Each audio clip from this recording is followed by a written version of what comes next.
Parlons du premier homme, des hommes qui tuent les femmes. Prenons les Adams. Je dis les Adams, je ne dis pas Adam, mais je dis les Adams. Pourquoi? Parce que il y a plusieurs hommes qui se comportent comme Adam. C'est pourquoi je mets Adam au pluriel. Mais je veux tirer les principes et leurs caractéristiques de ce que Adam a fait. Genèse 3, verset 12. La Bible dit ceci. L'homme répondit, la femme que tu as mise auprès de moi m'a donné de l'arbre et j'en ai mangé. Qui était le chef? C'était Adam. Qui avait reçu la parole directement? C'était Adam. Je crois que Ève avait entendu la parole au travers d'Adam. Elle a reçu la révélation indirecte, mais Adam avait la révélation directe. Et celle qui a reçu la révélation indirecte vient corriger la révélation directe, et celui qui avait reçu la révélation directe change la révélation directe à cause de celle qui a reçu la révélation indirecte. Vous imaginez cela et amène le fruit défendu à Adam, et Adam met de côté la connaissance, l'interdit de Dieu, la révélation de Dieu pour faire plaisir à sa femme. Et lorsque Dieu vient pour le gueuler et le ramener sur le chemin, au lieu qu'il reconnaisse sa faute, qu'est-ce qu'il dit? Ce n'est pas moi, c'est la femme que tu m'as donnée qui m'a dit comme un bébé. Les Adams, ce sont des hommes irresponsables, ce sont des hommes lâches qui accusent toujours leur femme. Si j'ai échoué, c'est à cause de toi. Si j'ai échoué, c'est à cause de toi. Avant de te marier, tout allait bien dans ma vie. J'étais un homme de feu, j'avais l'onction, j'avais l'argent, j'étais en bonne santé. Depuis que tu es venu dans ma vie, rien ne marche sans tenir compte de ses désobéissances, sans tenir compte du fait qu'il est devenu charnel. Il prend tout ce qui lui arrive et le met sur sa femme. Les irresponsables, les lâches. Et tu peux reconnaître un Adam, même quand vous êtes fiancés. Lui, il n'a jamais tort. C'est toujours toi la fautive. C'est toujours toi. Si il n'a rien, c'est toujours toi. C'est toujours toi. C'est déjà un Adam que tu veux épouser.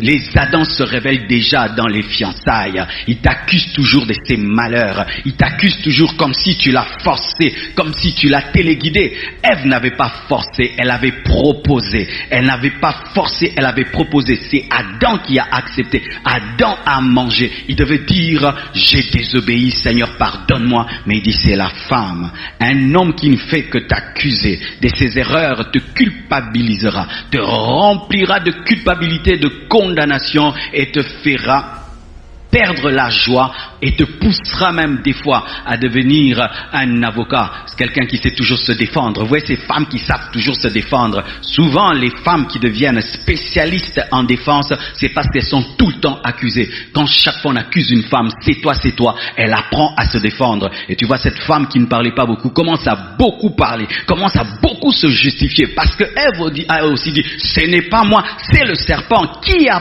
poussé Ève à faire ainsi. C'est Adam. Elle a vu comment Adam s'est comporté face à l'accusation divine et ainsi elle a accusé aussi le serpent. Mais si Adam avait dit j'ai péché, Ève aussi allait dire j'ai péché. Des lâches. Tu n'es jamais responsable de rien. Tout c'est ta femme. Quand tu n'as pas le boulot, c'est ta femme qui te réveille en retard. Quand tu ne réussis pas, c'est ta femme qui t'est distrait. Tout c'est ta femme, et tu aimes tout le temps parler du temps où tu étais célibataire, tout le temps regarder tes photos du célibat. Quand tu étais célibataire, tu étais bien. Depuis que tu t'es marié, tu es un Adam. Parce que ta femme ne te force pas à échouer, ne te force pas à dévier, ne te force pas à pécher, ne te force pas à ne pas prier, à ne pas jeûner. Elle ne te pousse pas. Il est possible de se sanctifier face à quelqu'un qui a décidé de pécher. Nous voyons Abnego, Meshach et Shadrach qui ont accepté d'aller dans le feu. Nous voyons Daniel qui a accepté d'aller dans la fosse au lion. Il est possible. Et Adam pouvait dire non à sa femme et Dieu allait tuer Ève et allait lui donner une autre Ève parce qu'il avait encore d'autres côtes. Ce sont des hommes aussi qui aiment tellement leurs femmes, qui aiment leurs femmes plus que Dieu et qui font ce que leur femme leur demande au lieu de faire ce que Dieu demande. Ma sœur, lorsque tu es fiancée à un homme, tu vois, tout ce que tu lui demandes, il fait. Ce n'est pas une qualité. Ça, c'est un mauvais mari. Il sera un mauvais mari. Parce que un jour, tu vas lui demander ce qui est péché et il va le faire tellement qu'il t'aime. Alors qu'un homme doit être une tour. Un homme doit être un défenseur, un protecteur qui te dit non, ça je ne fais pas. Ça je ne fais pas. Pourquoi? J'aime Dieu plus que toi. J'ai conscience de Dieu. Des hommes qui sont comme Joseph, qui peuvent s'opposer à une femme. Mais lui ne pouvait pas s'opposer à une femme. Il aimait tellement Ève au point où il a oublié d'aimer Dieu. Et Dieu les a frappés. Ne te glorifie pas de dire que mon mari ne me refuse rien. Tout ce que je lui demande, il fait. Non, non, un homme ne fait pas toujours ce que sa femme lui dit. Il y a des choses que ma femme, comme elle dit, je fais pas. Je dis non, ça je ne fais pas. Ça je suis pas d'accord. Un homme qui est béni, oui, oui, oui. Amen, amen, amen, amen, alléluia, alléluia.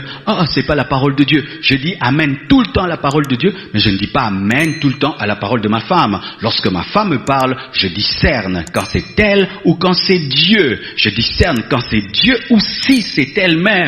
Je discerne ce qu'elle me dit par rapport à mon appel, à ma vision, aux choses que Dieu m'a enseignées lorsque j'étais seul. Et lorsqu'elle me dit une chose qui m'aide à atteindre le but de Dieu, j'ai dit oui. Mais si je ne comprends pas, j'ai dit je ne comprends pas. Et c'est mon droit. Aimer quelqu'un, ce n'est pas toujours dire oui, non. D'ailleurs, quand il y a l'amour, on accepte aussi non. Lorsque vos fiançailles ou votre mariage est fondé sur oui, oui, oui, oui, oui, ce n'est pas un bon mariage. Oh, ma femme m'aime beaucoup, j'aime beaucoup mon mari parce qu'il me dit tout le temps oui. Non, le jour qui te dira non, et puis tu continues à l'aimer, tu es une bonne femme. Un homme qui te dit tout le temps oui et puis tu dis tu l'aimes beaucoup, mais tout le monde peut aimer un tel homme, mais un homme qui te résiste des fois et qui s'oppose des fois à ce que tu dis parce qu'il n'est pas convaincu. D'ailleurs, ça c'est un bon mari parce qu'il a de la personnalité et sa personnalité te sauvera. Le jour où tu ne vas pas discerner le serpent, lui discernera le serpent et te protégera. Alléluia.